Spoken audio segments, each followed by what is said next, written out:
I want you to get up now. I want all of you to get up out of your chairs. I want you to get up right now and go to the window, open it, and stick your head out and yell, "I'm as mad as hell, and I'm not gonna take this anymore!"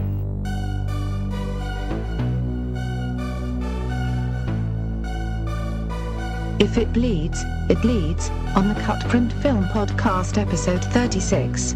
Here are your hosts, Jeff, Dave, and Chris. Oh, hello there, Mr. and Mrs. Internet. It's me, Jeff Rollins. And who are you? Your strapping co-host, Dave Costel. Oh, and who's this guy? I'm Chris, Peaky Blinders Evangelista. And we are, when our powers are combined, we are the CutPrintFilm podcast. Ah, yes. And this is episode 36. Holy. How do you get that podcast? Oh, I think you got to go onto the internet. Okay. And I don't know how you're listening. I don't know how you're listening to it right now if you don't already know. Maybe Amish people have just tuned in. That's very possible. No, it's not. Oh. It's my alarm clock. It wakes me up in the morning. Oh.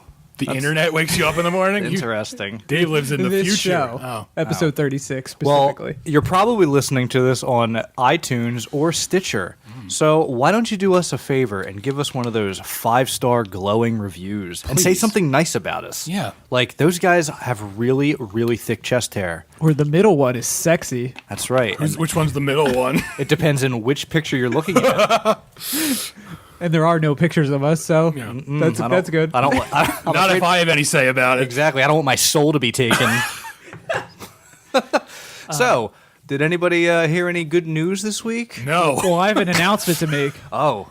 In 2019, we will be releasing CutPrintFilm episode 4006-300. Wow. What number system are you using? We've really progressed in that short period of time. Age of the Valhalla. Oh. I can only assume you're referencing the announcement of superhero movies extending into 2020. Yes. Oh. Not the news magazine show. Oh. The year of our Lord. Perhaps they will go to the year 2525 if man is still alive. So, Anno Domini. Yeah. Mm-hmm. Yeah, it's a bit presumptuous. Yeah. Don't you say? Yeah, because I'm on the assumption that society is going to collapse any day now. So to be planning your movies that far in ahead, it seems like you're tempting fate. Yeah, Marvel and DC have really stacked the deck in their odds, and certainly not in mine. I'm looking at this list. I have an infographic up, and I Marvel is the clear. They're going quantity over quality, I feel like, and DC is just saying fuck it and releasing anything they want. Yeah, DC is saying, oh, we want to do that too, and Marvel had their big quote unquote secret announcement, which by secret I mean they invited the press and also the public. That's the best way to keep a secret. So I have questions. They announced. What did they announce? Ant-Man was an inside job, if right. I'm not mistaken. Yeah. So they announced Captain America: Civil War. It was ants that took down Tower 7? Yeah, Is that what you're trying to tell me? What else? They announced. Wait, Gettysburg? Yeah, they announced Gettysburg. Wait, what? Captain America Gettysburg. They're rebooting the movie Network. Captain America Antietam was announced. The bloodiest battle on American soil. Thor Ragnarok was announced, and which I found amusing because I saw several people on Twitter saying, "What's Ragnarok mean?" Which maybe I'm just like a snob, but Isn't that a Muppet? Yeah, it was on Fraggle Rock, I believe. I'm sorry. It's a sham you use to clean rocks. It's a ShamWow.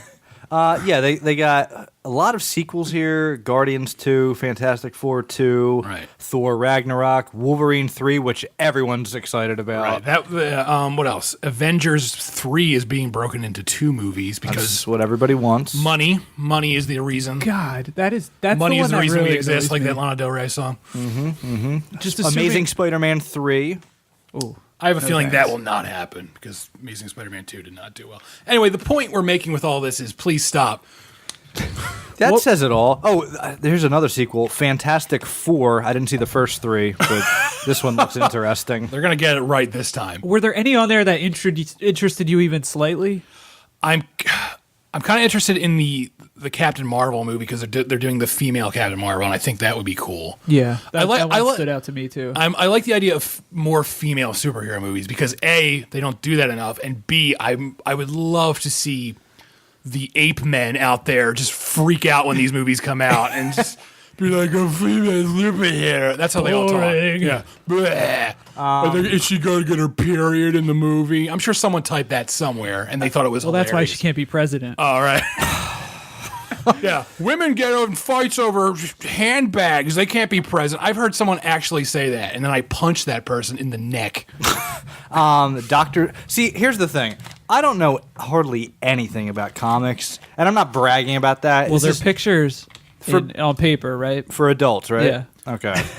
Specifically. I don't for the Archie one. I'm not bragging that I don't know about comics because I don't think that's anything to really brag about. No. But I just happen to not know a lot about about comics, and this is a lot of movies based on comics. I've been excited about Doctor Strange just because of the Joaquin Phoenix news, but he's out. Yeah, and Benedict Cumberbatch, would have been an amazing announcement if it happened before Joaquin Phoenix, but now it's like a bit of a letdown. Yeah. Everything after Joaquin Phoenix is sort of like, I don't know what this stuff is. Sinister Six, Suicide Squad. That just sounds like I don't know what the hell is from this? 6th grade. This is Suicide Squad. There's one called Shazam, and I think The Rock was cast in that. Right. That'll be DC. It's hard to keep track of this shit if you don't know what's what. I don't know what Infinity War means. That's what they're calling the Avengers. Well, that's movie. when all the gems come together. Oh, is this? They make the good. Infinity I'm really Gauntlet. glad. Thanos' tennis bracelet. His magic tennis bracelet. And he punches the whole world. And he can just whisper, and planets will disappear. Oh, here's what I do know about comics. Didn't Superboy punch time or something like that? Punch time? Yeah, something like that. He punched reality or something. I don't know. Oh yeah, the one announcement they made that the Marvel made, they announced an Inhumans movie, and I know some things about comic books. I have no idea what the fuck Inhumans is. What is that? Does anyone know? No? Anybody in their audience, could you please let us know now? Please tweet us right now and say what Inhumans is. But it just made me want to sing more human than oh man. Hopefully it's just that for an hour and a half. I don't know what that is. I mean, I've seen a lot of people say like, if you don't like these comic movies, you don't have to see them. But it's exhausting. So in your face. No, that's not true. We do. We have to review them. We literally have to see every one of these. I often see people. Did you think about that at all? I see people giving interviews with actors, and they'll say, "Why do you want to do a comic book movie?" And because there's nothing else. That's all people are making now. And I feel like because it's almost guaranteed money. Yeah. I feel like it's locking everyone into a state of Arrested Development where it's like, oh, that's it. We're just doing comic book movies. And I know other movies come out, obviously. You mean it's locking children. Like fans into Arrested Development or Hollywood itself? Because I say both. Like when I think of a movie being planned all the way to 2020, I'm picturing someone in his 20s now going to see this movie in 2020, and he's like, I'm picture he hasn't mentally matured at all because he's been waiting all this time for this movie, and it makes me sad a little bit. But I don't know, maybe I'm just not the right audience for these. But I don't hate comic book movies. I like a lot of them, but it just feels like this overkill. Is a lot of them. Yeah, we are now we're like 4 movies deep into some of these. Yeah, I get what you're saying about the Arrested Development of the actors too, because it doesn't allow them to move on to new projects. Once you sign on, you're kind of stuck, right? Unless they reboot, which I'm sure will happen with a lot of these. Well, aren't Iron Man and Chris Evans out? I don't even know Iron Man's real name at this point. It's Tony Stark. Anthony Stark. I'm thinking of Robert Downey Jr. though. Aren't they moving on after that Civil War movie? Yeah, well, the Iron Man 3 is not on this list, so Robert Downey Jr. is sort of out, but I'm sure he'll come back for... Maybe they'll put Gwyneth Paltrow in the suit. Yeah, that's what we all and she'll want. be the star. But it's also like a bit... it kills the hype machine because never have movies been announced this far in advance. So now... I picture in like a year, right? We all know about these movies, and then we just don't care anymore because it's like, we had already known about them. Where if they gave it out piecemeal, it kind of like it pulls you in. And I foresee it at a certain point. They're announcing the next they'll be like, oh, in 30 years we're gonna make Star Wars 45. Like it would have to keep consuming itself to and to that's what build hype. happens. That's what happens. The whole thing just consumes itself, and you don't care about. Now that you know that there's going to be an Avengers 3 and it's split into 2 parts, who the hell cares about Avengers 2? Yeah. I mean, That's a great point. And Yeah. I do. I'm going to see Avengers 2, Yeah, it and I'll looks probably cool. really enjoy it. Yeah. But because you know that this- trailer was fantastic. Right. But really, who cares? It's a filler movie. it's too much of a it's I understand, and I'm not naive. I understand movies are a business, but when you plot things out this much, it robs it of its magic. People sit there and they like at this Marvel event as they're announcing these titles, the audience is going crazy, but they're going crazy for just words. There's no movie. It's just like, oh, Infinity Wars. Yeah, that hasn't even happened Some yet. guy's Photoshop work. That's what they're going crazy over. Someone's excited over a fucking logo. It seems insane to me. When I was 10 years old, I would have absolutely loved for an X-Men movie to Right. come out because I loved the X-Men cartoon. Right. I would have loved that. And the only thing I had to watch was those terrible early 90s, late 80s comic book movies like Captain America Right. and that Punisher with Dolph Lundgren. And they were really, really bad. But, And the Shaft. yeah, well, no, that was much later. Shaft.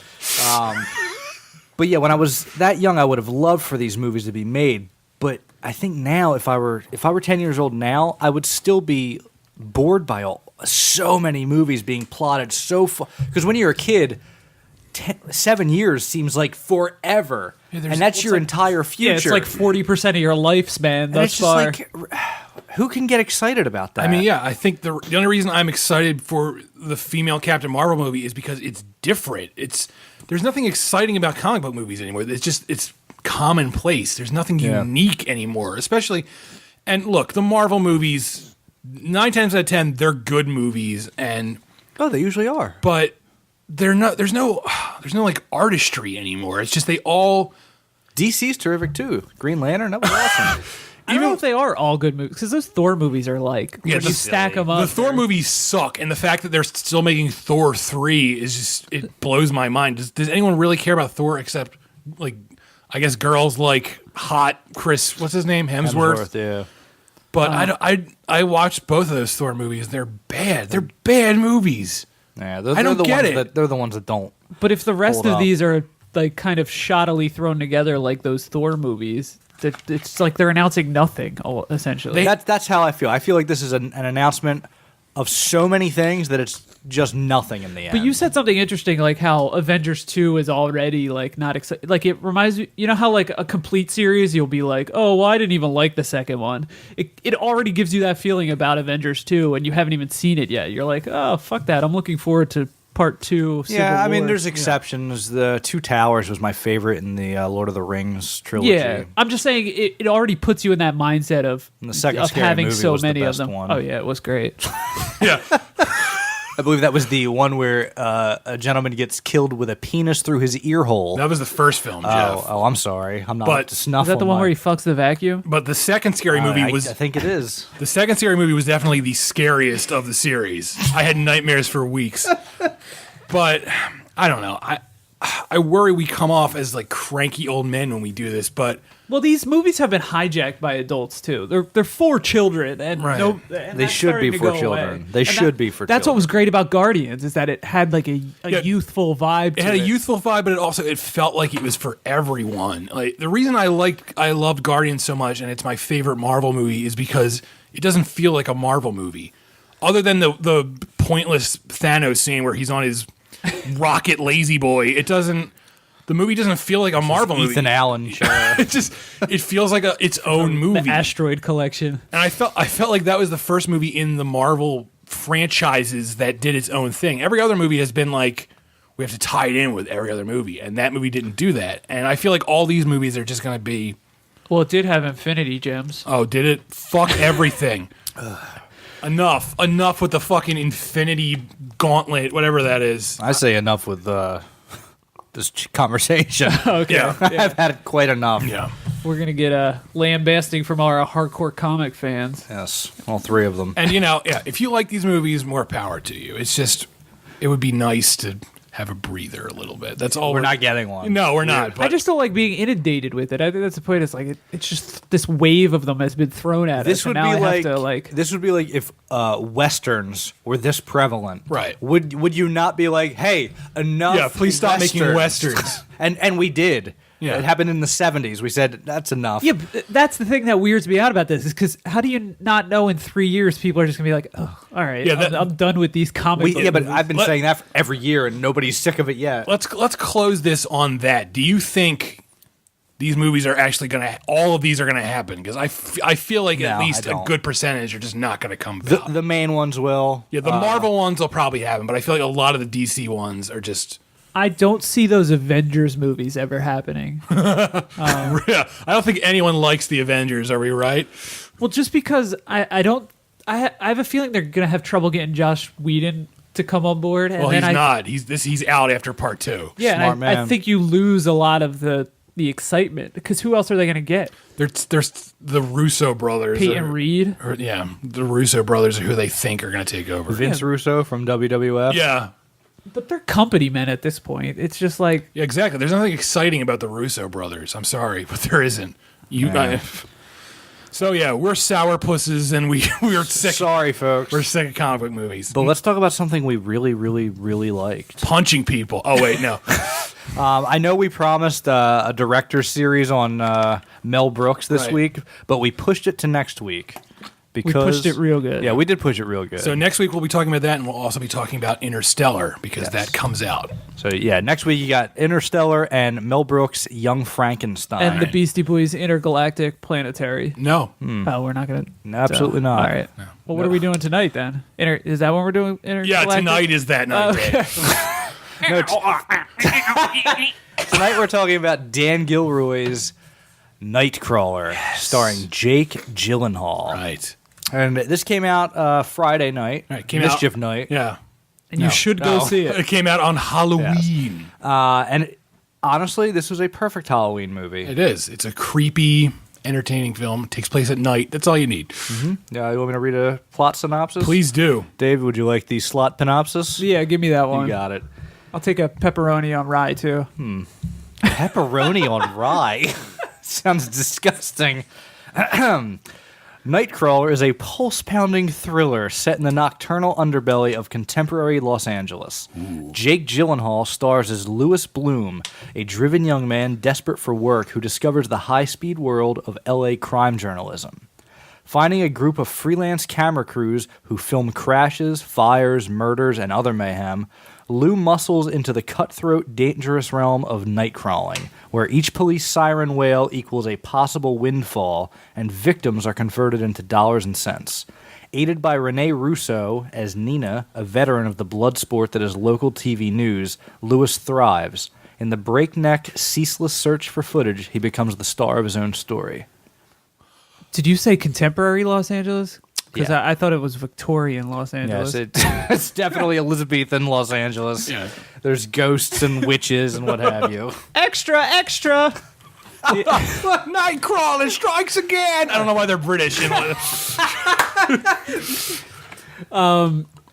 I was blown away by this. Actually, I was really I. liked it. At first, it felt a little too tight. Like the script felt a little too like everything was being explained a little too It much. is a very simple screenplay, and I think that's going to throw some people off because it's almost too simple.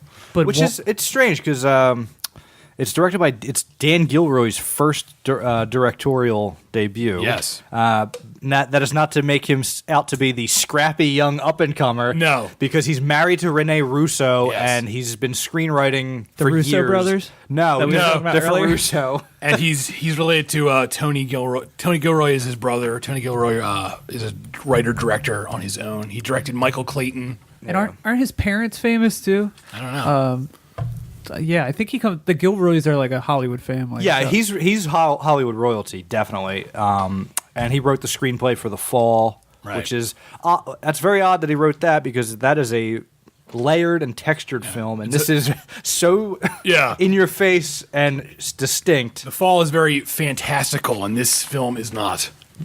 this movie like it kind of goes through the gears like a car. Like it ramps up until the final showdown, and you're on the fucking edge of your seat The whole time. This was a tense movie. I wasn't expecting that from this. It was a lot darker than I thought it was going to be, and I knew it was Pitch dark. black. I knew it was dark going into it, and again, I know some asshole is going to be like, maybe it's dark in tone. I don't mean in color. It's called Nightcrawler. Yeah, someone's going to say that, and I'm going to blow my their head brains off. So yeah, this is dark comedy. Right. Absolutely dark comedy. It's the darkest of comedy. It's a funny movie. There is a lot of comedy in this film, and it's intentional, too. The theater I saw it in was packed, and not a lot of people were laughing. Oh, wow. Like, I was laughing the whole time because it was absurd. Yeah, it is. Humor. And I just don't think people were like, because it was packed. It was average people, and it didn't seem like they were getting they were expecting something different from the movie. It's being marketed in a very different way than the film plays out. Like, I think that's what it is. the That's what I was trailers trying make to it say. look like a sort of standard thriller, and they also see. I don't know if this counts as a spoiler or not, but they make it seem like Jake Gyllenhaal's character is a hero, and he's not. And no, he's a piece of garbage. like the trailers make it look like he gets in over his head and he's trying to solve a mystery, and that's not what the movie's about at all. So let's I loved how fucking unrelenting Louis Bloom's character is. Yeah, let's talk about Jake Gyllenhaal in general, the character he plays and his performance, because that is the highlight of the film. For starters, this is a movie star making role. Oh my god, this is Jake Gyllenhaal really coming out as a movie star. in my review on CutPrintFilm.com, I said this is his best performance of his career, and it really is. Yeah, he needs to be at the very least nominated for Best Actor for this. And he takes over. He just, this role consumes him, and he really brings the whole film to life on his own. It's all him. And I don't say this is his best role lightly, because he's had a great run. He's a good actor, and he's usually a subdued actor, right. But in the last year or so, he's had this great run with his performance in Prisoners, which I have not seen yet. Which a lot of people talked about Hugh Jackman in that film, but I think Hugh Jackman is just chewing scenery in that movie, whereas he's rye bread. Yes, whereas Jake Gyllenhaal is the pepperoni. Yeah, all right, I see where you're going with this. But Gyllenhaal is fantastic in the movie, and then Enemy, which came out earlier this year, he was excellent in that. But this, but Jake Gyllenhaal's never lost the identity of Jake. Like when you're watching him, you're always like, "That's Jake Gyllenhaal." And this, not in this. So he's a different. He's person. unrecognizable. Yeah. He has these enormous light bulb eyes that are just dead. Also, they're wide but dead at the same time. And it's really incredible. He lost 30 pounds for the role, so he's a lot skinnier than he normally is. Yeah, he's like I said, he's unrecognizable and disturbing looking. When I interviewed Dan Gilroy, I'm name dropping now because I can do that now. Wasn't he the director of Nightcrawler? He was. So when I interviewed the director of Nightcrawler, what did Danny Boy have to say? He was saying one of the reasons Jake Gyllenhaal lost the weight is because he equated the character with a coyote who comes out of the hills to just pick scraps. Oh, and how they're all like jaunted, yeah. Right, and so coyotes are really lean and they're just creepy, and that's what Gyllenhaal was trying to do with the performance. I love that. Yeah, I love that the opening scene is literally him scavenging, because that's what he is. He's a scavenger. Yeah, like the film starts out. He has no job. He's stealing copper pipes. And he has off a construction site. This terrible car that's just filled with shit. Yeah, it's like what was that? Like a Volkswagen Golf or something? Like an old some piece of shit, Plymouth Horizon or something. Yeah, he had to keep filling up the radiator with water. Like that's how old it was. Does he kill that guy in the opening scene or just beat him up? It's left open-ended. I think he mugs him. Yeah. Yeah. So at the start of the film, he's cutting a fence down for scrap, and a guard comes up and says, "What are you doing?" And he notices the guard has a really expensive-looking watch, so he punches this guy out, and then it cuts to Jake Gyllenhaal later. He's in his car wearing the guy's watch, so it's sort of open-ended whether or not he's killed this guy or not. But it also lets you know that he's very observant. Yeah, and it also lets you know he's a bad guy. Yes, not a good man, very observant, and he's quick to tell you that he's a quick learner, right? Which he is. That's part of his character. He consumes self-help websites jargon like a sponge. Yeah, and he spits out this corporate speak like a professional, even though he's never had a real job. That's what I love. Like, like the sociopaths in movies like Lancaster Dodd from The Master and T.J. Mackey and Magnolia. Right. Like, movies have explored those guys, like the guys who have made it. But This is the up-and-comer. Louis Bloom is somebody who would be sitting in the crowd and is equally a sociopath as the people on the stage. Right. Like, that's how I picture him. So We've never seen that on film before. Exactly. That's a good point. I Great love point. that because it was like he's using all that advice, and he's so weird because he's like almost not even listening to what people say. He responds with like these sentences that are just slightly off. They're not like the correct response. It seemed to me like Gyllenhaal was playing the character as sort of autistic. Did you get that? Sort of. The way I see it is sociopaths. What defines a sociopath is they don't understand emotions. They can't relate to other people's emotions. They can just mimic it. Right. And tying into what Dave was saying, how he doesn't understand. I don't think he does understand what he's saying. I think he's just reciting, basically. He's like ad rote. He's just repeating what he's heard. And he just knows that's what people respond to. And that's what also makes it so funny, because he's saying things that normal people will be like, what the fuck are you talking about? But he thinks that's what you're supposed to say in these situations. And again, that does tie into sort of the autistic angle, you could say. Yeah, he's like on the low end of the spectrum. Right. It seemed like he would go into conversations beforehand with a script. Right, and he exactly. would never deviate from that. Like, Right. no matter what the people said the to other him. person says, he is going to plow through to that next bullet point. Yeah. He's like a robot, basically. And it was like, it was funny how you would get like sweet versions of that. Like when the first time he's standing in the movie studio, like you could tell he came in ready to say all this stuff. Right. What does he say in that scene? He's like, Which scene? when he first is talking to Nina in the studio, it was weird. It had like sappy music under it, and he's touching the screen. Oh, you're talking about how you're supposed to be really good at one thing in your life or something That's like what that. it is. Yeah. Well, we're jumping ahead. Yeah. So, we meet Jake Gyllenhaal, and he mugs that security guard. And basically, he's looking for not just a job, but a career. He wants to make a living. And if luck would have it. Yeah, so he happens to be on one of the many, many freeways in Los Angeles. And this one, for some reason, has no traffic on it. Right. I don't understand what version of LA this is, but Well, it was late at night, wasn't it? And so there's a Yes. car accident, and the car's on fire, and cops are pulling the driver from the car. And up comes a van, and out comes the extreme Bill Paxton. Yeah, out comes Bill Paxton, who these days I love seeing Bill Paxton in anything. Yep. He was phenomenal in these bit parts. Right. He's having a good year, because earlier this year he was in Edge of Tomorrow. All You Need Is Kill, as it was called. And he was great in that, too. And his part in this isn't as big as that, but it's just fun to see him play these characters where... Yeah, I was sad to not see Philip Seymour Hoffman jump out of that van with him. Did I derail it there? Yeah, you made me sad because I remembered he was dead. But anyway, so Bill Paxton, he makes his And living... Tony Soprano's dead, too. Yeah, thanks. Thanks, Dave. He makes his living filming things like this and selling it to news studios. And Jake Gyllenhaal is very interested in this because... he thinks this is something he'd be good at, and he's right. So he steals an expensive bike, a cyclist's bike, and pawns it off for a CB or a police radio scanner and a shitty digital camera. a very shitty camera. And he goes off hunting, night crawling. Oh as they God, call it. I loved that. How he was just showing up at like DUIs and like Right. and domestic sort disputes, of learning the ropes. Yeah. And so one of the things that makes the character excel at night crawling, which is filming these crime scenes, is that even though characters like Bill Paxton, they have no scruples and they don't have really morals, they're still not sociopaths. So they have they have sort of a limit, whereas Jake Gyllenhaal's character is a full-blown sociopath, so he doesn't mind going right up to a dying person. Yeah, there are scenes in this film where he literally puts the camera right into the face of someone who's just dying on a stretcher, and a normal person would be like, I probably shouldn't do this, but he doesn't. He obviously doesn't care. Yeah, like, and he doesn't even understand that it's not normal.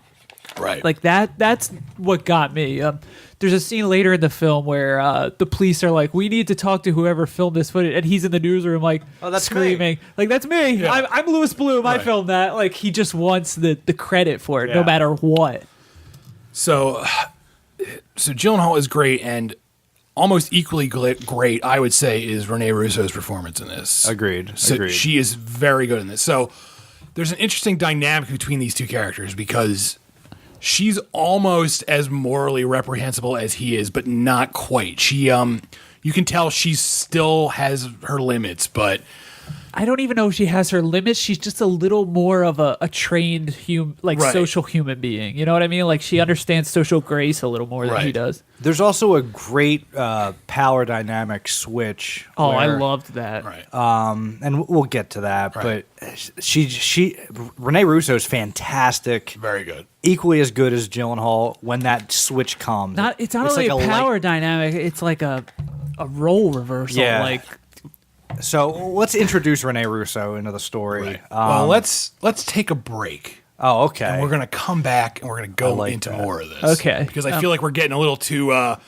excited about Nightcrawler I here. am. I just put on 3 different jackets. So we're going to take a break, and I'm going to yell at everyone and suck the excitement out of the room. And then we're going to come back and be really down. suck it through my mouth. Yeah. suck the what?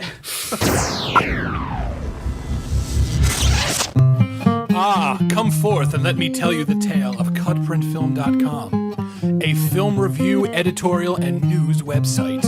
Have they got any loot there? They do. Oh, I can't find it. Does anyone know where the loot is? I have one right here. CutPrint Film has a merry band of men. Do they drop the beat? Yes, they do. It includes More Like Radio, Joystick Jerks, and Anti-Fanboy.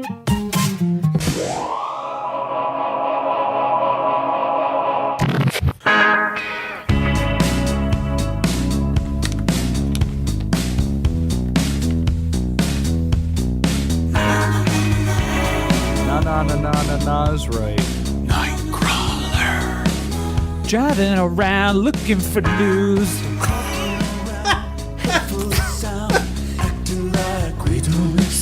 Welcome back, everyone. We're talking about Nightcrawler, the official film about ethics in games journalism. I kept waiting for him to turn blue, but he never did. Oh, They're no. teleporting in this. Oh yeah, turning it down slowly. Very subtle. Very subtle. Good production. Yeah, good work. Good job. So All we right. were talking about Nina. That's her character's name? Yes. Yeah, Nina Rene is played by Russo. Rene Russo. Yep. So Gyllenhaal, or Louis Bloom, if you will. I hope Yeah. you do. Please don't think Jake Gyllenhaal really did all this stuff in this film. That would be... Or have to go to jail. Yeah, he'd be in prison for sure. He brings... he finds out from Bill Paxton's character who to sell these videos of these Right. graphic events to. Right. And it turns out to be Rene Russo's character, Nina, who is in charge of the lowest rated news show in L.A. And Gyllenhaal goes to her, and she likes what she sees. I like that they don't immediately, because he's admiring it at a certain point, and then once he realizes that it's the lowest rated, they don't give that to you immediately that No, it's no, the no. lowest rated channel. Yeah, And I like as far that as you about know, it. you think this is This is, some the hot best shit. news. Big yeah. time. Yeah. So he sells her his tape for about $250 or Yeah. something like that, and he goes on to He gets bigger and bigger. and crazier and crazier. It's interesting because we spent the first half of the show shitting all over superheroes, but it's almost like a superhero origin story because the more tapes he sells, the more footage he sells, the more money he's making. So he buys this really slick car, and he buys all these fancy. What was that, a Mustang? It's like a red Mustang. Yeah, it's a Mustang. Yeah. And he buys this fancy police monitoring equipment. It's almost like Batman getting all his gadgets. And then he also gets a sidekick, which is the character of Rick. Yeah, played by Riz Ahmed, who's fantastic. He's in very. this. Everyone is really good in this movie. Even Ted Chaw from Mad Men. Oh yeah, that was nice to see. Playing Ted Chaw Yeah, from Mad Men. playing literally the same character.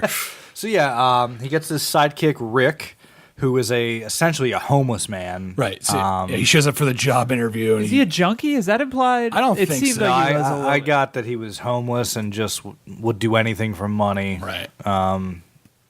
But yeah, so they meet at I guess it was an IHOP or something, and Lewis spouts out this nonsense. Well, it's like a job interview, and then for a company that doesn't exist. Right. And it comes down to, do you have a GPS on your phone? That's the qualification. And at first, Gyllenhaal's character says, "Oh, this is an unpaid internship," which is just hilarious because no, it's not. Because that's what we tell our writers. And so the character of Rick says, "I got to get paid something." So Gyllenhaal, I think he agrees to pay him like $30 a night. $30 a night, basically. Yeah. And so... Which 7 days a week, 210. Not bad. Yeah, it's not too bad. Not bad for a homeless chap. Yeah. Yeah, so they roam the night looking for accidents and crime scenes to just record, and they get more and more good footage. Yeah, there's a shooting at a house, and Gyllenhaal just walks right into the house and films this artistic scene of the is it the neighbors being interviewed, or is it the homeowners? It's the homeowners being interviewed outside through bullet holes in the window. Yeah, and he takes this back to Nina, and she... Oh, and there's bullet holes in the fridge, and he kind of moves the family picture up so it's between the bullet holes. Yeah. I like that even though he's a scumbag, he actually is really good at this, like framing shots and stuff. I like that touch. And he acknowledges that. Right. He gets good at it. Right. He learns by doing, basically.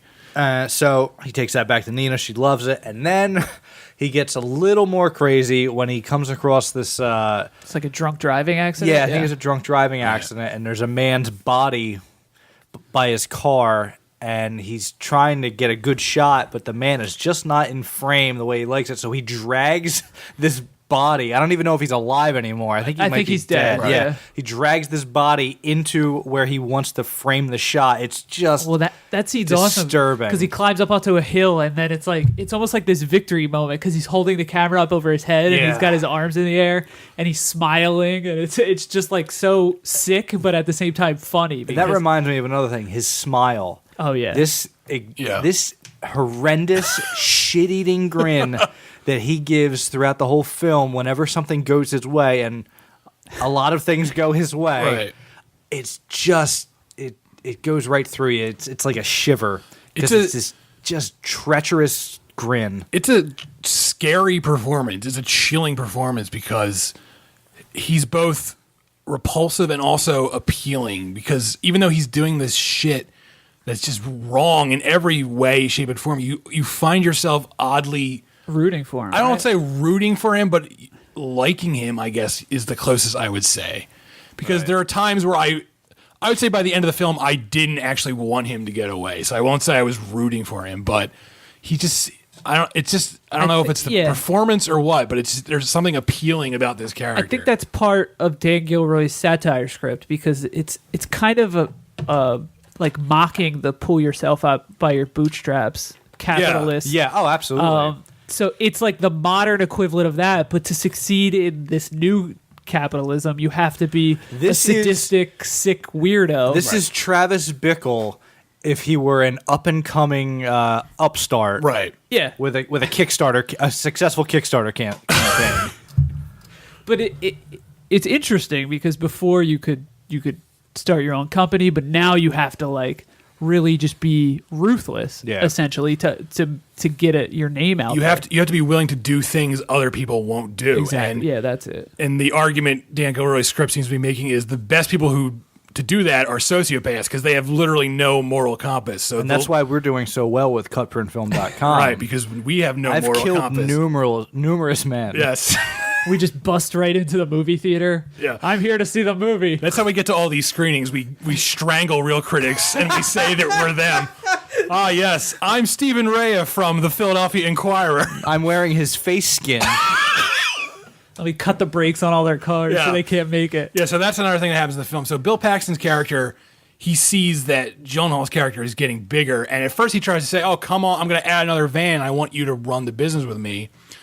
And Gyllenhaal's character clearly just wants everything for himself. He wants it all. So he says, no dice. Well, once he gets to a level, he won't go back. You know what I mean? Because before he would have gladly taken that job. Yeah. But now he's at the next level. Yeah, he realizes he can just keep growing. Yeah. And so after Bill Paxton adds this second van, he's sort of able to get better at his job. So to cut him out of the equation, Jake Gyllenhaal basically cuts Bill Paxton's brakes on his van. Yes. And Bill Paxton's van crashes into a telephone pole, and then Gyllenhaal shows up in time to film the Bill accident Paxton scene, which is just brutal. Being wheeled into an ambulance as he Right. dies. I love the way that scene was framed when he's cutting the brakes, how you see the back of the Mustang in the street, and you just see the blue van. Right. It was like a nice split screen juxtaposition. Yeah. Kind of reminded me of De Palma a little bit. Yeah, right? yeah, it was a great natural split screen. Right. Yeah. So yeah, kills off Paxton. Right. Oh, and Paxton has to look into his eyes while he's dying, Yeah, like being yeah. pulled away with the camera in his face. Jeez. And so the worse Louis Bloom gets in the film, the more the Nina character enables him, which I thought was a really interesting dynamic between the two of them. Because, like we said earlier, even though she's not as bad as he is, she's in some ways worse, because if he didn't have her enabling him, he wouldn't have gotten this big to begin with. Right. So Yeah. Well, she creates the monster, and then she can't live without she him. lets the genie out of the bottle, Yeah. and she can't put it The back in. gin. if you Yes. Glug, glug, glug. I could go for some gin right about now. Because he's getting her better ratings. Right. Yeah, So- and one of the things that gets her enormous ratings is this home invasion / murder of an entire family. Yes. Well, does he take her out to dinner before that? He does. Yeah. Oh, he does. Okay. He basically sort of blackmails her into, I won't say a relationship, but it's sex basically. We don't see it, but it's Yeah, implied. it's never filmed, Right. But it's I liked referred. that. Yeah, I did too. Because there's a scene where they go out to eat first, which is it's funny and how weird it is, where he's basically just talking her into, you need to sleep with me or I won't give you footage anymore. And then later in the film, there's a line where he says, like, I want you to do what I tell you to do, unlike that time in my apartment, which is just fucking brutal when you think about it. And that's worse than actually showing. Yeah, it. because we don't Oh, yeah. see that scene actually happen. It just implied that there was a scene, there's a event where they were at his apartment, which is just a box, basically, that he lives in. Yeah, It's like a tomb. The fact that one line of dialogue is more powerful than any scene of that actually happening could be, that is something Yeah, special. this is a scene in the newsroom later when he's delivering the footage of the home invasion. Right. And that's really the scene where he snaps because he just throws out all his demands. He's like, I want my company name on the screen. I want... And that is where the power dynamic Yeah. just flips on its ear, and he is he's now in the control. one And in yeah, control. because she keeps trying to get the upper hand, and I forget the exact figure he's asking for the money, but it's some insane amount. And she keeps trying to laugh it off and saying, like, I can't do that. It was $50,000 he wanted. Yeah, and she's like, I'm not doing that. And he literally just wants to walk out of the room, and so she caves because she has no choice. Not only does he demand that money, he also demands, like you said, for his company's name to be put on every piece of footage that he gives them. Right, and they have to announce it. They have to say a legitimate news service, something like that. Yeah. Yes. And yeah, he wants to meet the anchors, and so he's So what he does is he gets this. He walks in on this home invasion. he gets there before the police do. Well, the home invasion is still happening when Right. he gets there. And This scene, I just want to say this before we get into it, was tense. Right. I Yeah. was like Oh yeah. on the edge of my seat. My heart was in my throat. It's nuts because the fucking gunshots were so real. Oh well, even later on, there's more gunshots. that yeah. are Oh, yeah. incredibly real. But so yeah, he gets to this house, and as he's walking up the driveway, he sees two men run out of the house with guns. Well, here's the shots. Yeah, here's the shots, and then they come running out of the house with guns. They hop in their car. He gets the license plate. He Their gets their faces, Yeah, he faces, films all of this, and but he waits as they drive And you're all out. excited for like it's so weird because now you're like, shit, he's getting it. You're like excited that he's getting this awesome footage. and you also sort of think, oh, he's probably going to do the right thing with this, but no, he does. So yeah, he goes into the house, and everybody's dead. Everyone's dead. Except that actually the one, I guess the male is still alive, and he films that, but he cuts it when he gives him the footage later. yeah, he like gets out of his car and edits all the footage on his trunk before going into the station. Yeah. So yeah, he does a walkthrough basically of the entire house, and there's all these people. They're just dead in the house except for the guy who eventually dies. He films like a baby crib which is empty. Yeah, there's no baby. which comes up but later. you think there's going to be. It comes up later and it shows how cold news broadcast can be, because that's a great scene, but we'll talk about that in a minute. But so he gets this footage and he sells it to Nina for top dollar. And so then this goes in to a broadcast, and you see how a broadcast is done, where they're in the booth, the producers are on the booth, and she's basically feeding the anchors what to say, and she keeps saying like, "Play up, how scary this is." Like, hit that harder. She keeps saying, and this is such a fucking good. This might be my favorite scene in the movie, and it's just so well done. And Rene Russo is so good in this scene because she just keeps hammering that the anchors have to play up this fear angle. Yeah, because early in the film she says the stories that play biggest are urban crime coming into white areas. Basically, And that's not actually happening. Imagine our broadcast as a woman running down the street with her throat slit. Right, yeah. And that is such a great line. Right. And it's hilarious, too. Yeah. So, she just keeps saying in this new like, play up how scary it is. And when the footage is going towards the baby crib, she's like, play up that. And the anchors are like, oh, we hope there isn't a baby in this, even though they know there isn't. Yeah, it's just cold and calculated. And it really, it makes you just look at news in just a totally different way. In that, sorry. I was going to say, and that's when the police become aware of Lewis. In that scene when the anchors are reading it, I thought when they cut the commercial, the anchors are going to be like, what the fuck? So did I, but they are all they're all about it because they know it's going to get good ratings. And that's and he's Louis Bloom has masterminded this into he's going to drag this out for all Sweeps week. Week. Yeah. Because as he knows, Sweeps Week is coming. Right. So he still has the footage of the actual killers, but he tells everyone, oh, I don't have that. Yeah, including the police. Right. The police interrogate him, which was another great performance. Right. I forget the actress's name, but I've seen her in other things. She's excellent. I loved this part of the movie because like Chris was saying, you expect him to do the right thing and be like, because your immediate reaction is he would want to prove that he didn't kill these people just to film the footage.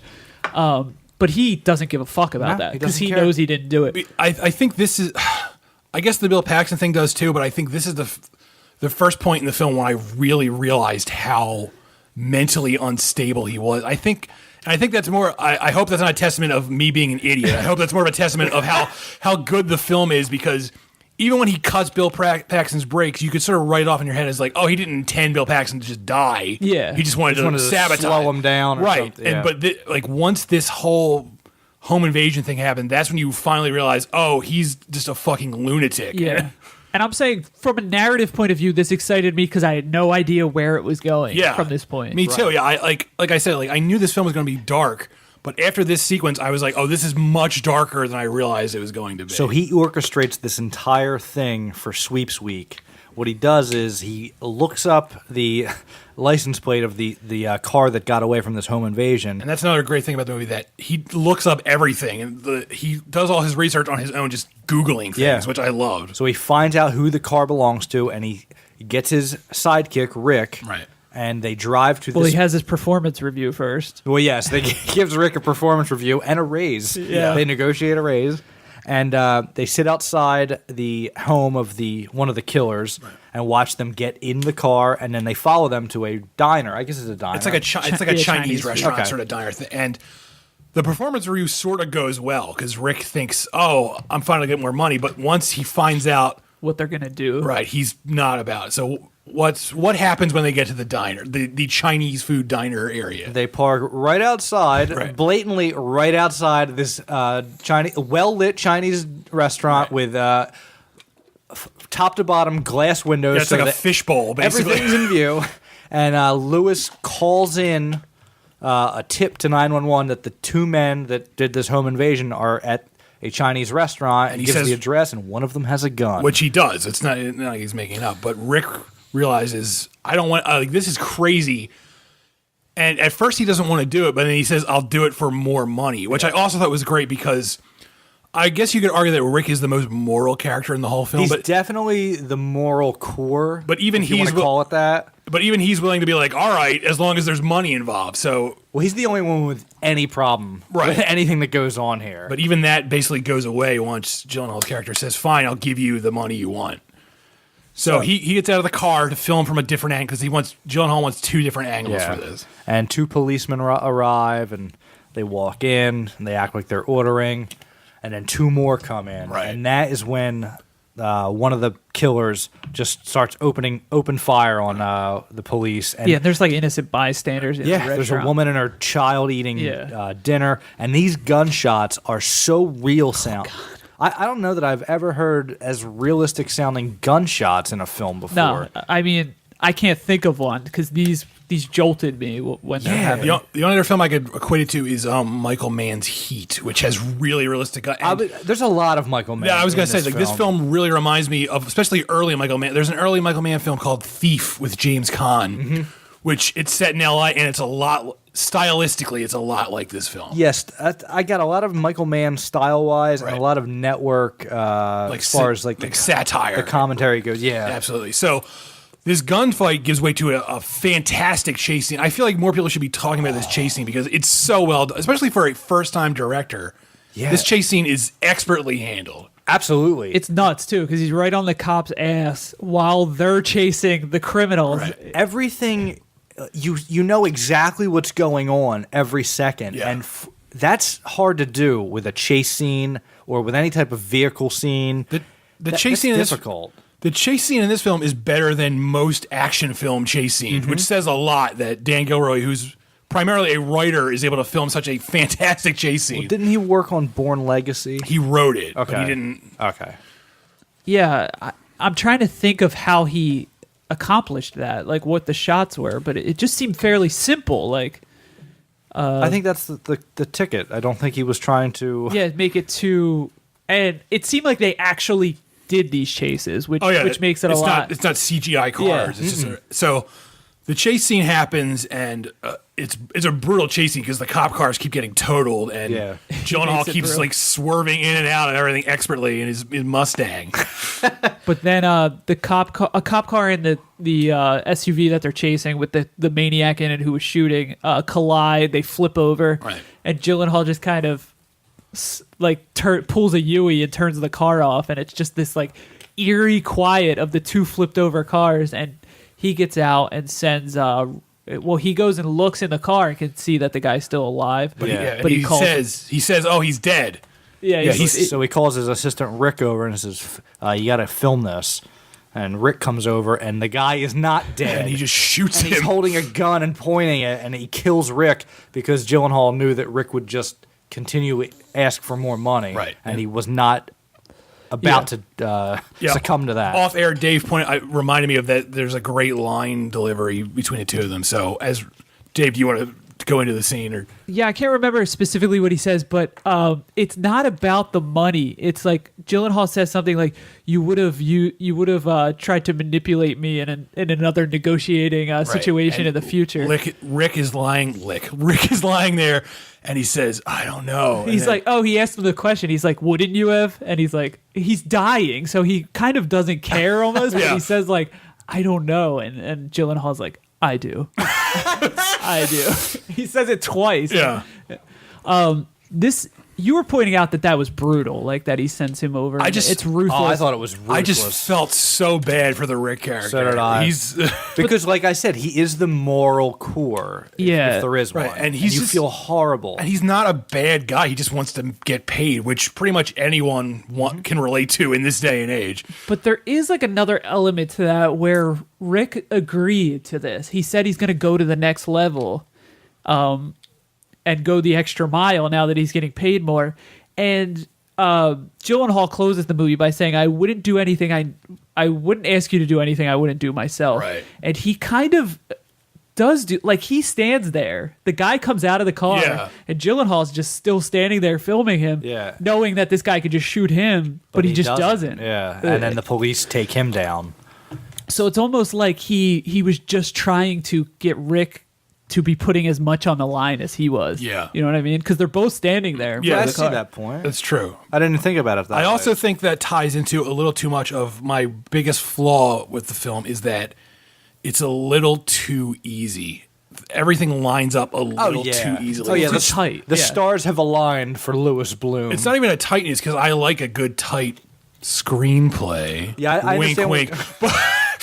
But I understand what you're saying. Like, Everything lines up perfectly. It's kind of like the problem I have with House of Cards, where everything goes House of Cards has exactly right. Yeah, anything Kevin Spacey wants to happen, it fucking blink of an eye happens for him, and it's sort of like that for Gyllenhaal's character in this film. That everything goes way too well for this character, but it doesn't bug me here. No, I don't know why. It doesn't seem like it's not as offensive as it is on House of Cards, where he works in the White House and everyone else around him is a dunce. Yeah, but because it's still by chance. He's not choreographing it. Yeah, I feel like he's not the smartest guy in the room, and he doesn't know that these things are going to work out. They just happen to. It's almost like it's fate. It's almost like he's fated to succeed, basically. And I'm willing to. It's not like the laws of reality are being bent to his will. It's just more of a chance. It just so happens that he wasn't murdered by this killer, and Rick was. And I'm willing to lend my forgiveness for that. It doesn't really bother me. That is a good way of pointing it out, that because House of Cards,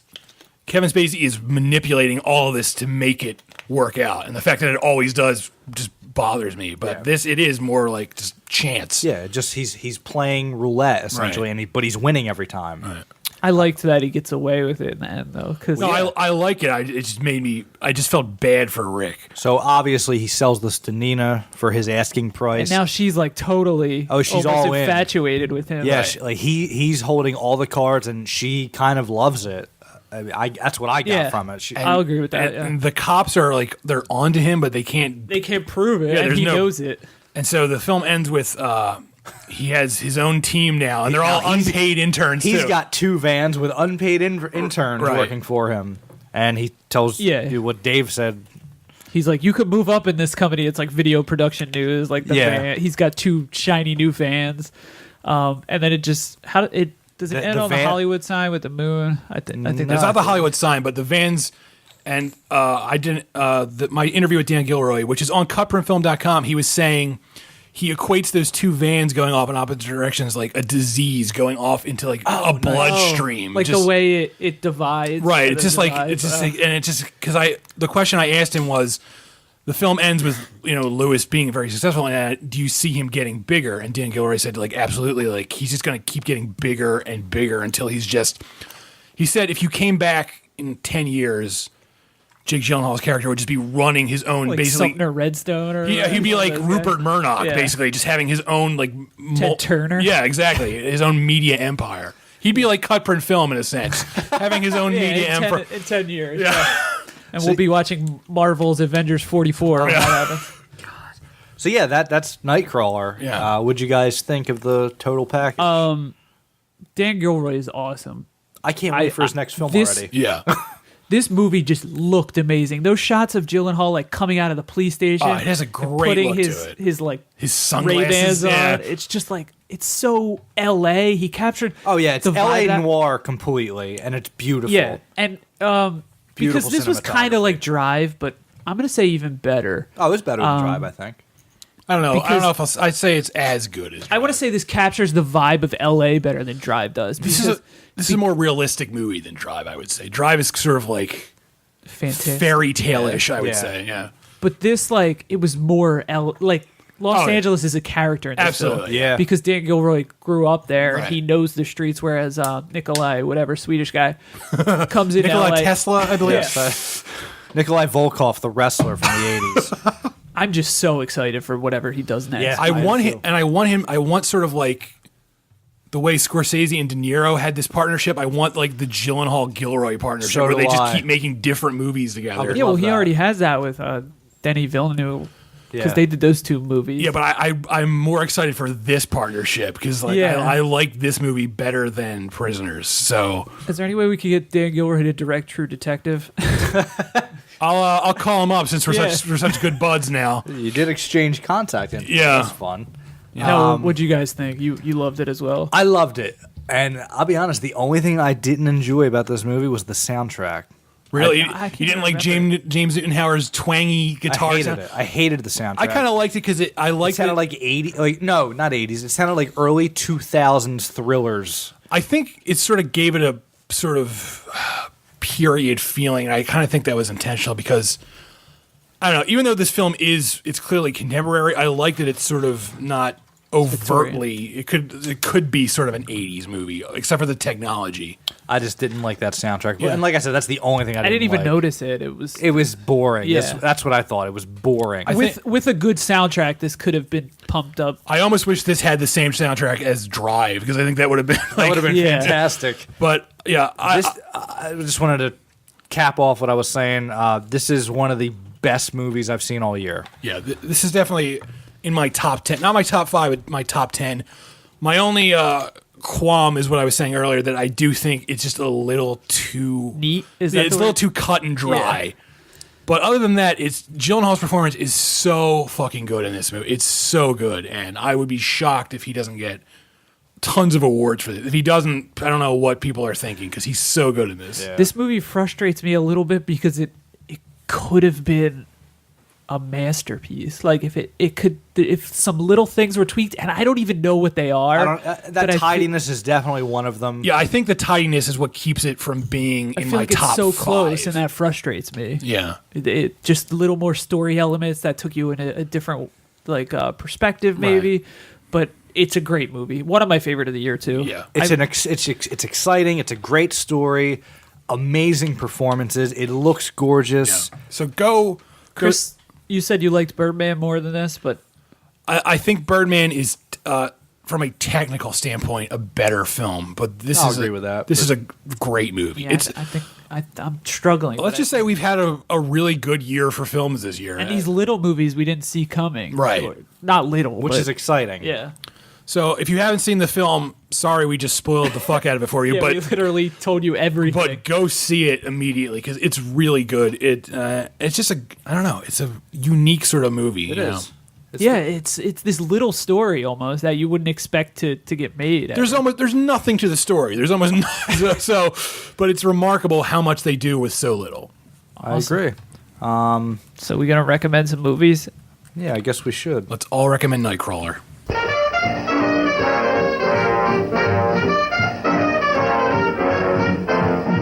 CutPrintFilm weekly movie recommendation. I forgot that guy. I love him. We've only done that once before. I believe that was Fred Gwynn. Like Rob Perlman. I broke that one out of the archives. From the vault. Yeah, the Cut Print Film Vault. So who wants to go first this week? I guess I'll go. All right. Thanks, Jeff. Iago will go. Shakespeare jokes. I didn't I like thought you meant Iago the parrot from Aladdin. It's your dentist. I'm Dr. Jafar. Okay, so this weekend was Halloween. Halloween. Nice. Cool. Like a rat. Wow. And, Good night, everyone. My wife came down with a cold, so we stayed in all weekend. She came back down with the shivers because it was so scary. She had the chills, Yeah. if you will.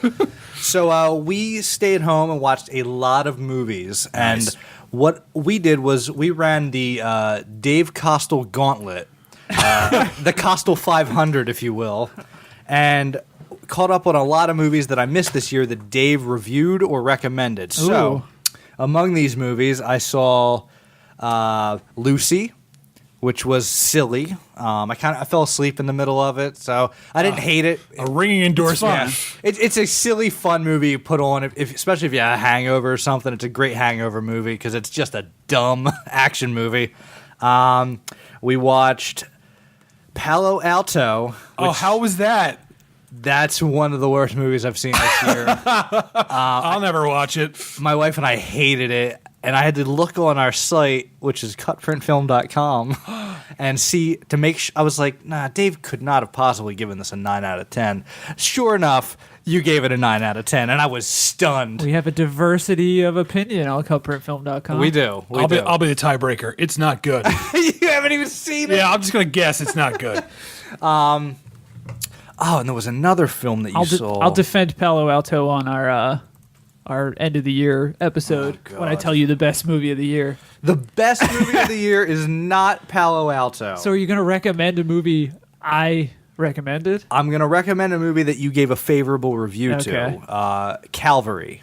Oh, well, yeah. which came out earlier this year, starring Brendan Gleeson. I knew you would like that. I loved it. He's great. He's a great actor. He is. It's starring Brendan Gleeson, Chris O'Dowd from Bridesmaids. He's the Irish actor. Oh, I think you meant Chris O'Donnell, who played Robin in Batman and Chris Robin. O'Donnell, who struggles to emote on screen.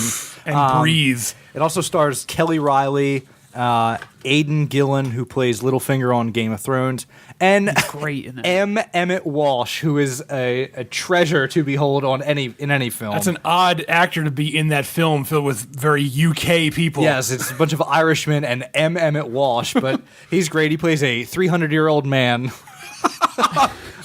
So yeah, Calvary is about Brendan Gleeson's character, Father James, who is a good priest who is faced with sinister and troubling circumstances brought about by a mysterious member of his parish who threatens to kill him because he was molested by a priest when he was younger.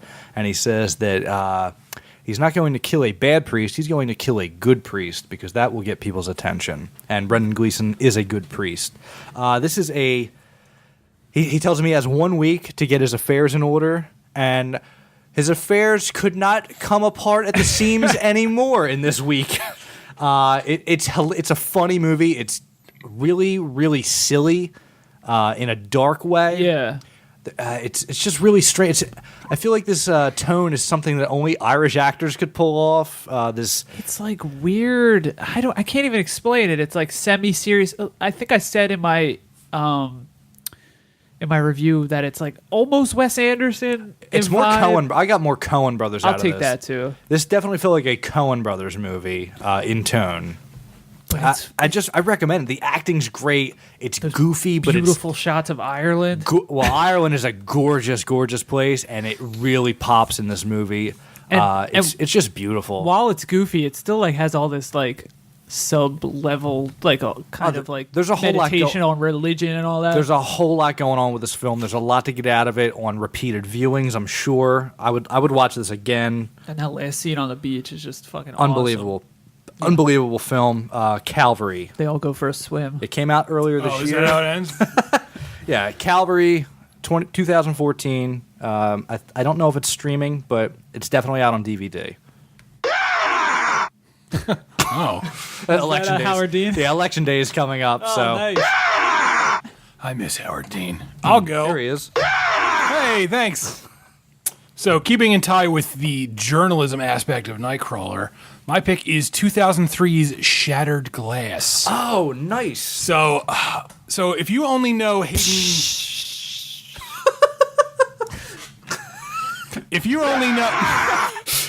only know Hayden Christensen from the Star Wars films, I'm sorry, because he's actually very good in this film. So maybe his lone good performance. Yeah, this is probably his only good performance. So Shattered Glass is based on a true story about Stephen Glass, who was a reporter for the New Republic, which is they talked about politics and things like that. Is it a DC paper? Isn't there a New Republic in Star Wars though? There is. What a good connection. Yeah.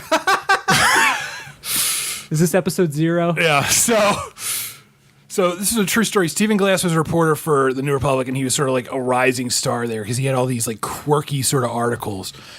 And so one day he posted a story about, and this was back in like the late... Was it 90s? Yeah, it was like the 90s. So it was before like the big internet age, but internet was around and it was sort of growing at the time. So he posted a story called Hacker Heaven about this guy who hacked into the NSA. He was like a kid who hacked in the NSA, and he got all this money from them and stuff like that. And so someone who worked for Wired magazine was like, how come we didn't have this story? Because we actually report on internet stuff. So they looked into it, and it turns out it never happened. So they start investigating more and more of Stephen Glass's stories, and they find out that he's just been making up stories this entire time. So none of this stuff he reports on is happening. And so Hayden Christensen is so good in this as Stephen Glass. He just plays him as this like nervous, neurotic liar, basically. Yeah. And also really good in the film is Peter Sarsgaard. This is sort of the first film I noticed Peter Sarsgaard in. He is good. He plays the editor-in-chief of the New Republic.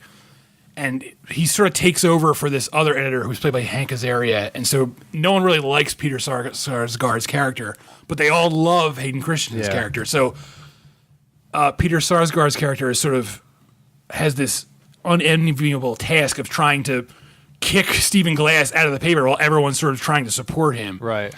And it's not a flashy movie. The movie is just people in rooms talking, but it's so good though. It's so compelling, and it's Steve Zahn's in it, and I love Steve Zahn. He plays the reporter at Wired who's basically blowing the lid off this whole story, and it's a writer's sort of movie because it's all about the dialogue and just how it flows. And it was written and directed by Billy Ray, not to be confused with Billy Ray Cyrus, who what about Bully Ray, the wrestler?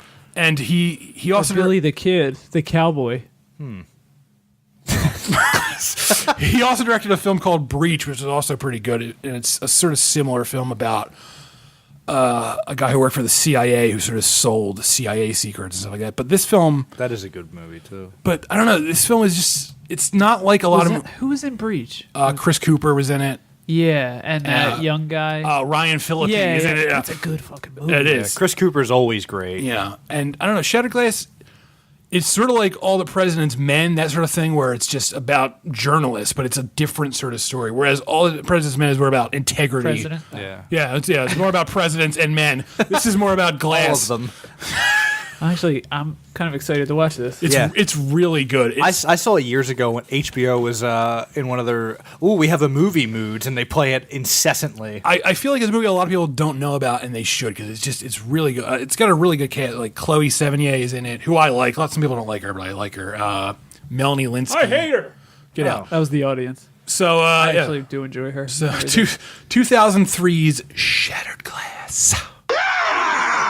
Thanks, Howard. Yeah, you got it. I'm going to stay on the Gyllenhaal train here and recommend Choo-choo. Oh, you're Gillen over there? a little scene film called End of Watch. I have seen this. I have not. I heard mixed reviews about it. It's about two cops in, I guess, love. California. Michael Pena plays the other cop. No, they're in lust, Jeff, not love. I like Michael Pena. Yeah, he's great in everything. He's always in like a background character, but he's a great supporting actor. Character actor, that's what they call them. Like him and Gary Oldman. Yeah. Well, so what's this movie about? Why don't you tell it to me? It's called End of Watch. That's all I know about it. No, I'm just kidding. That's a terrible recommendation. It's about two cops who they run out of films to watch on Netflix. They join the Night Watch. It's shot found footage style, shaky cam, which can get annoying a bit in this film. I enjoyed it in this film. Okay. I don't enjoy it often, but I like seeing it done in non-horror because it's a trope. It's not a trope, a technique that's used specifically in horror, overused, I'm going to say, but it's cool to see it in a situation like this because there are horrifying elements to this movie, and that's what kind of makes it cool. It's sort of like Training Day, but more realistic. Like it's not. I think it's the same writer as Training Day too, actually. And it's a little reminiscent of what the fuck's that movie we just watched? Nightcrawler. Oh. Because there's a lot of like car chases and stuff like that, and like them filming. He's always filming, like but this also has the hardcore gunshots. I should have brought it up earlier, but I didn't want to spoil my recommendation. Oh, good, you're learning. We all know you're not one for that. Much like Jake Gyllenhaal's character in Nightcrawler, you're learning by doing. He's a fast learner. But yeah, this movie's worth seeing. It's the only David Ayer movie I really. It's on Netflix, is it not? Yeah, it is. And he just did Fury. Oh, okay. That's David Ayer. He also did Sabotage, which is going on my worst of the year list. Yeah, which is why we were all kind of excited about Sabotage. Chris and I were, because we enjoyed End of Watch. And it was like, wasn't. Yeah, I thought, David Ayer, he's actually a legit guy. I'm excited that Arnold Schwarzenegger is making a movie with a legit director. Oh, never mind, it was shit. But these two cops, they just kind of get like too deep into it. Like they're not supposed to be investigating as much as they are, and it kind of backfires. It's like they get real deep into a pint of Ben and Jerry's. Yeah. Sort of like that, yeah. What I liked about Have a good cry on the couch. What I liked about End of Watch is I'm not a cop, so I don't know what being a cop is like, but this film feels like, what being a cop would be like. There's a little too much like fake bravado, like, oh yeah, fuck yeah, man, we got him. There's a lot of F-bombs thrown around in this film. I don't go for that. Fist bump me. Yeah, there's a lot of broisms. All right. So what was that movie again? That was End of Watch. And what year did that come out? 1973, I believe. 2000. ever. 2012, Oh, okay. the year the world ended. Well, Well, What do we have here? that's all the show we have for you, folks. all right. So, again, if you like this show or if you liked a different episode of this show and not this one, Yes, even if you hated this episode but you loved the last one, just go to iTunes, give us a nice rating. or Stitcher. Somehow, I don't know how you do it, but apparently you can give us ratings on Stitcher. I haven't figured it out yet because I don't use that platform. I don't even know what it is, but you should also go to CutPrintFilm.com, which is our website. We have a plethora of material there, almost too much, some would say. And a lot of pleather, too. Yeah, So, a lot of pleather and a lot of pleated jeans. Yes, and khakis. guys, I hate to break it to you, but there won't be any more CutPrint Film episodes because I invited the Grim Reaper over. I wonder. Why would you what do he was that? doing over there? He was lonely. So what do we got coming up I this think it's week? odd that he's not holding a sickle, but instead a popsicle, and he's just enjoying it. Yeah, he told me to turn the heat off. Yeah, this week, what do we have coming up? We got Interstellar comes That's out. right. I am seeing Interstellar this week. It's going to be good. Hopefully. We'll see. Yeah. What else we got? Go to joystickjerks.com. Of course you got to go to joystickjerks.com. Why wouldn't you go there? If you like video games, what other place would you go than joystickjerks.com? Well, you could go to antifanboy.com. That's They're right. more of a comics site. But Yeah. they do talk video games. They'll tell you all about those movies we bashed for the Yes. first 20 minutes of this. Yeah, they love those movies, and you know what? There's nothing wrong with that. Yes, there is. You could also, if you really like podcasts and just have an endless amount of time to listen to them, morelikeradio.com. They have more podcasts than you can shake a stick at. Also, if you're a bad website enthusiast, go to morelikeradio.com because their website, I believe, was made by a blind corpse. Well, that's a Too harsh? I don't know. I don't know what to say about These that. are harsh times. Yeah, that's about all we have for you this week. Next week, like I said, we got Mel Brooks, Young Frankenstein, and Interstellar, which hopefully we will all like, and if we don't, we'll say something about that. I'll scalp the two of you. We're going to space next week. Space Mountain? Yeah. I don't like roller coasters. Return to Witch Mountain will be my recommendation next week. The remake? Or... With The Rock? Yes. It's dazzling. Is it? People sit there and they like at this Marvel event as they're announcing these titles. The audience is going crazy, but they're going crazy for just words. There's no movie. It's just like, oh, Infinity Wars. Yeah, that hasn't even happened Some yet. guy's Photoshop work. That's what they're going crazy over. Someone's excited over a fucking logo. It seems insane to me. When I was 10 years old, I would have absolutely loved for an X-Men movie to Right. come out because I loved the X-Men cartoon. Right. I would have loved that. And the only thing I had to watch was those terrible early 90s, late 80s comic book movies like Captain America Right. and that Punisher with Dolph Lundgren. And they were really, really bad. But, And the Shaft. yeah, well, no, that was much later. Shaft. But yeah, when I was that young, I would have loved for these movies to be made.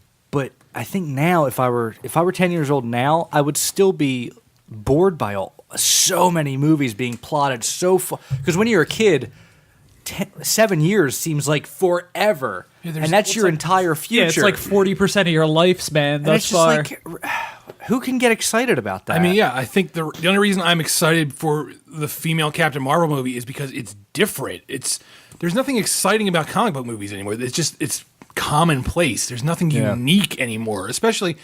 And look, the Marvel movies, 9 times out of 10, they're good movies, oh, they usually are. but they're not. There's no like artistry anymore. It's just they all. DC's terrific too. Green Lantern, that was awesome. I don't know if they are all good movies because those Thor movies are like when you the- stack them up. The Thor movies suck, and the fact that they're still making Thor 3 is just it blows my mind. Does anyone really care about Thor except like I guess girls like hot Chris? What's his name? Hemsworth. yeah. But I watched both of those Thor movies. They're bad. They're bad movies. Yeah, I don't get it. They're the ones that don't. But if the rest Hold of up. these are like kind of shoddily thrown together like those Thor movies, It's like they're announcing nothing, essentially. That's how I feel. I feel like this is an announcement of so many things that it's just nothing in the end. But you said something interesting, like how Avengers 2 is already like not excited. Like it reminds me, you know how like a complete series, you'll be like, oh, well, I didn't even like the second one. It already gives you that feeling about Avengers 2, and you haven't even seen it yet. You're like, oh, fuck that. I'm looking forward to part 2. Civil I mean, War. there's exceptions. The Two Towers was my favorite in the Lord of the Ring The movie. I'm sure someone typed that somewhere, and they thought it was Well, hilarious. that's why she can't be president. All right. Yeah, women get in fights over handbags. They can't be president. I've heard someone actually say that, and then I punched that person in the neck. See, here's the thing. I don't know hardly anything about comics, and I'm not bragging about that. Well, It's they're just pictures on paper, right? for adults, right? Yeah. Okay. Specifically. I don't- for the Archie one. I'm not bragging that I don't know about comics Right. because I don't think that's anything to really brag about. No. But I just happen to not know I'm a lot impressed. about about comics, and this is a lot of movies based on comics. I've been excited about Doctor Strange just because of the Joaquin Phoenix news. And But he's out. yeah, and Benedict Cumberbatch would have been an amazing announcement if it happened before Joaquin Phoenix, but now it's like a bit of a letdown. Yeah. Everything after Joaquin Phoenix is sort of like, I don't know what this stuff is. Sinister Six, Suicide Squad. That just sounds like I don't know what the hell fuck. is from this? 6th grade. This is Suicide Squad. There's one called Shazam, and I think The Rock was cast in that. Right. That'll be DC. It's hard to keep track of this shit if you don't know what's what. But I don't know what Infinity War means. That's what they're calling the Avengers. Well, that's when all movie. the gems come together. Oh, is They- this they make Oh, the good. Infinity I'm Gauntlet. really glad. Thanos' tennis Yeah. bracelet? His magic tennis bracelet. And he punches the whole world. And he Oh. can just whisper, and planets will disappear. Oh, here's what I do know about comics. Didn't Superboy punch time or something like that? Punch time. Yeah, something like that. He punched reality or something. I don't know. Oh yeah, the one announcement they made that the Marvel made, they announced an Inhumans movie, and I know some things about comic books. I have no idea what the fuck Inhumans is. What is that? Does anyone know? No. Anybody in our audience, could you please let us know right now? Please tweet us right now and say what Inhumans is. But It just made me want to sing more human than a old man. Hopefully it's just that for an hour and a half. I don't know what that is. I mean, I've seen a lot of people say like, if you don't like these comic movies, you don't have to see them. But it's exhausting. in your Oh, face. no, that's not true. We do. We have to review them. We literally have to see every one of these. I often see people. Did you think about that at all? I see people giving interviews with actors, and they'll say, "Why do you want to do a comic book movie?" And because there's nothing else. That's all people are making now. And I feel like, Because it's almost guaranteed money. yeah, I feel like it's locking everyone into a state. Planning your movies that far in ahead, it seems like you're tempting fate. Yeah, Marvel and DC have really stacked the deck in their odds, and certainly not in mine. I'm looking at this list. I have an infographic up, and I Yeah, mean, I Marvel is the clear. They're going quantity over quality, I feel Right. like, and DC is just saying fuck it and releasing anything they Yeah, want. DC is saying, "Oh, we want to do that too." And so Marvel had their big quote unquote secret announcement, which by secret I mean they invited the press and also the public. That's the best way to keep a secret. So I have questions. they announced. What did they announce? All right. Ant-Man was an inside job, Oh, if right. I'm not mistaken. Yeah, so they announced Captain America: Civil War. They It was annou- ants that took down Tower 7. Yeah, Is that what you're that's trying what to I'm tell me? saying. What else? They announced. Wait, Gettysburg? Yeah, they announced Gettysburg. Wait, Captain America Gettysburg. they're rebooting the movie Captain Amer- Network. Captain America: Antietam was announced. The bloodiest battle on American soil. Thor Ragnarok was announced, and which I found amusing because I saw several people on Twitter saying, "What's Ragnarok mean?" Which maybe I'm just like a snob, but I Isn't just that a thought- Muppet? Yeah, it was on Fraggle Rock, I believe. Oh, I'm sorry. It's a sham you use to clean rocks. It's a ShamWow. Yeah, they got a lot of sequels here. Guardians 2, Fantastic Four 2, Right. Thor Ragnarok, Wolverine 3, which everyone's excited about. Right. That what else? Avengers 3 is being broken into 2 movies because That's what everybody wants. money is the reason. God, that's Money the is one the that reason really we exist, annoys like me. that Lana Del Rey song. Just assuming, Amazing Spider-Man 3. Ooh. I have a feeling that will not happen because Amazing Spider-Man 2 did not do well. Anyway, the point we're making with all this is please stop. That says it all. Oh, there's another sequel, Fantastic Four. I didn't see the first three, but this one looks interesting. They're going to get it right this time. Were there any on there that interested you even slightly? I'm kind of interested in the Captain Marvel movie because they're doing the female Captain Marvel, and I think that would be cool. Yeah, that one stood out to me too. I like the idea of more female superhero movies because A, they don't do that enough, and B, I would love to see the ape men out there just freak out when these movies come out and just be like a female superhero. That's how they all talk. Yeah. Is she going to get her period? I want you to get up now. I want all of you to get up out of your chairs. I want you to get up right now and go to the window, open it, and stick your head out and yell, "I'm as mad as hell, and I'm not going to take this anymore!"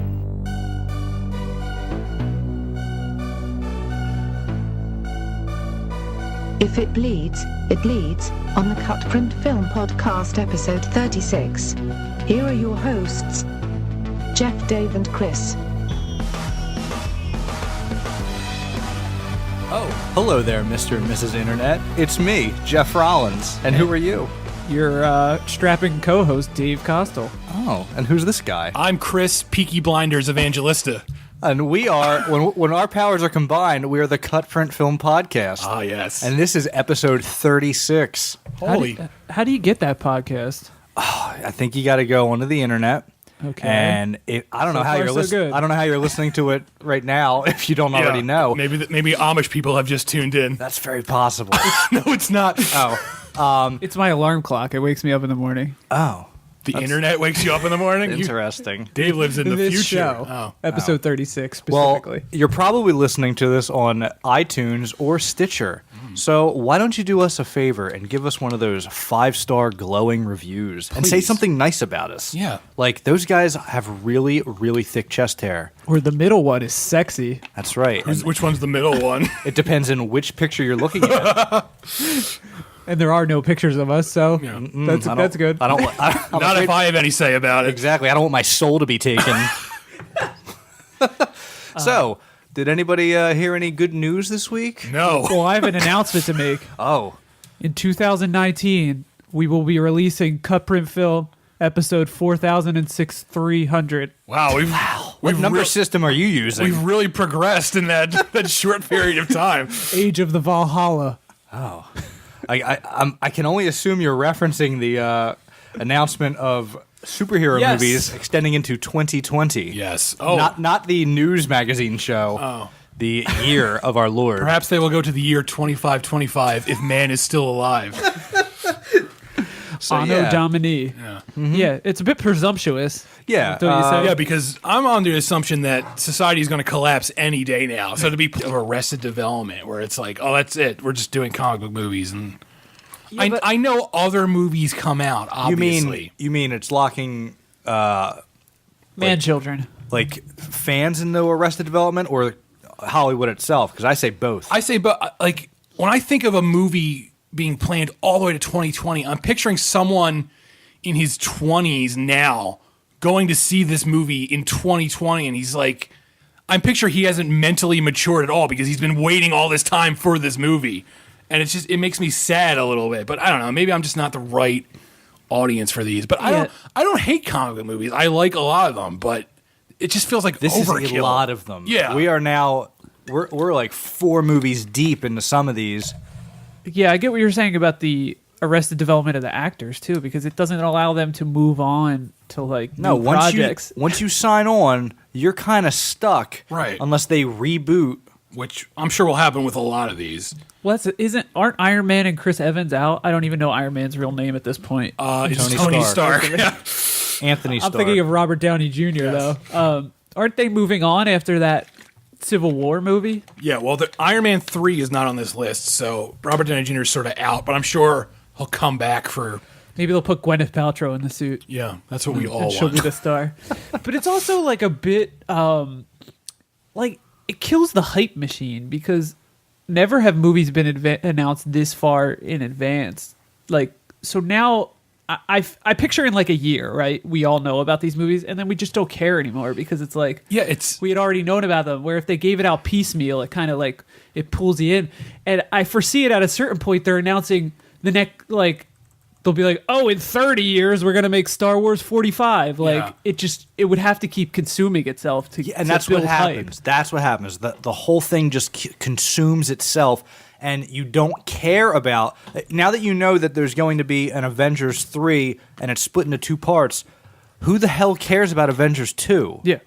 I mean, that's a great point. And I'm going to see Avengers 2 and I'll probably really enjoy it. Yeah. Because that trailer was fantastic. Right. But really, who cares? It's a filler movie. It's too much of a, it's I understand, and I'm not naive. I understand movies are a business, but when you plot things out this much, it robs it of its magic.